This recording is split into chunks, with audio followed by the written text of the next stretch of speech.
Hey, how's it going, class? This is Mr. Miles. I'm just going to do a quick little podcast on how to do the pedigree charts again. This is for anybody who's struggling with it. I know we learned about this right before Christmas break, and you think about that, that's a little bit over half a month ago.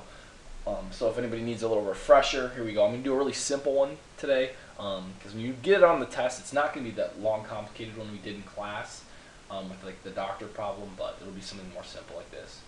So drawing the pedigree chart, you can see right here, I'm just going to label all these ones out. And I'll just draw a very simple one, and then we'll talk about what you're seeing right here. Okay, so look at this pedigree chart. There's a few things to point out to you right from the get-go. The first thing is you have to look at how the lines are being connected to one another. So if a line's connected in this direction, like this, that means that there's a relationship between the two. You're looking at a father and a mother, and this line coming down from that just shows that all the ones down here are going to be their offspring. And so that means when they got together, they had 3 sons. Now, this line over here again tells you that this is one of the sons got married. I guess these 2 were bums. And this one decides to go and get married, and again, you see that same line coming down, and they actually end up having 2 girls. Now again, like I said, you're not going to see a line connecting it like this. Do not put a line down to this boy and then have him going this way and this way. You have to have it above, because if you do that, what you're telling people is that this guy got married to these 2 dudes. And that wouldn't make a whole lot of sense because no offspring are going to come off of that. So again, the lines come down, they show it. Remember, squares mean boys, means male, circles mean female.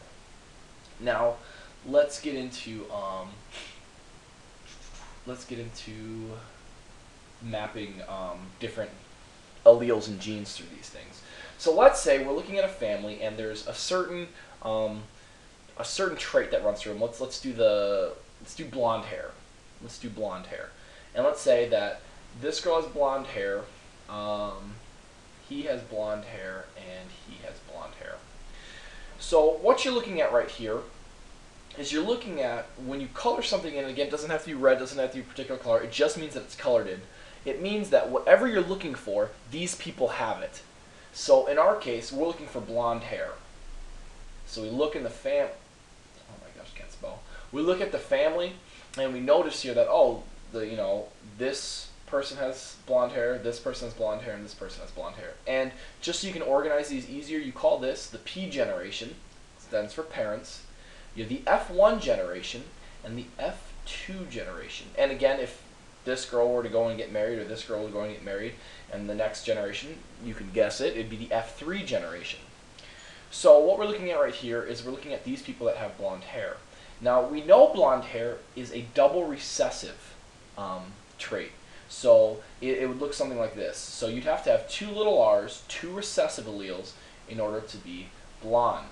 Now, if you had a big R anywhere in it, so if you had a big R, little r, you wouldn't have blonde hair. Let's say you have black hair. So the BK will stand for black. This will stand for blonde. Now, if you have 2 big R's, again, because that R is there, you're still going to have black hair. And it's really easy. Makes looking at pedigree charts really easy if you draw it out like this. Just draw this little key on the side showing you that if you have that big R, because again, remember, this is a dominant allele, so it masks that recessive allele. So we look over back here, and we notice, oh, if you have blonde hair, you have blonde hair, and you have blonde hair, then all of you have to be right here. You all have to have lowercase r's, because they have blonde hair. And we look over here and we see the only way to have blonde hair is if you have 2 lowercase r's. Now, if you have black hair, which these people have because they're not filled in, you know you have at least 1 big R, because you can look at black hair, and you see these R's in both of them. Alright, so we don't want to do the whole thing yet. First, we just start with the basics. We know you're a big R, you're a big R, you're a big R, you're a big R, and you are a big R.